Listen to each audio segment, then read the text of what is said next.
দীর্ঘ প্রতীক্ষার পর আবারও পর্দায় ফিরছে জনপ্রিয় ধারাবাহিক ব্যাচেলর পয়েন্ট।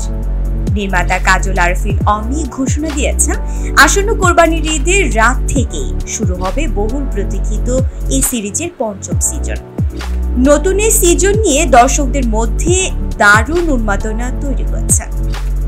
গতকাল রবিবার 1 জুন গুলশানে আয়োজিত এক সংবাদ সম্মেলনে অমি জানান, এবার ব্যাচেলর পয়েন্ট আরো বড় পরিসরে এবং সিনেম্যাটিক অভিজ্ঞতা নিয়ে হাজির হচ্ছে। অমির ভাষায়, গত 2 বছরে আমার ওয়েব কন্টেন্ট নির্মাণের অভিজ্ঞতা এবার কাজে লাগিয়েছি, তাই এবার নির্মাণে সেই ঘরানার ছাপ থাকবে।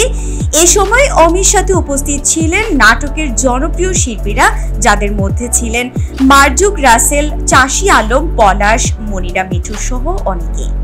নতুন সিজনের 8টি পর্ব ঈদের দিন একসাথে দেখা যাবে বঙ্গ অ্যাপে মাত্র 40 টাকা সাবস্ক্রিপশনে।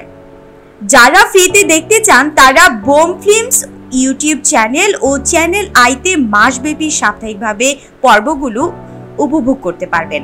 সিরিজটি নিয়েও যেমন আগ্রহ, তেমনি এর নতুন ফরম্যাট নিয়েও দর্শকদের মধ্যে ব্যাপক কৌতূহল তৈরি হয়েছে।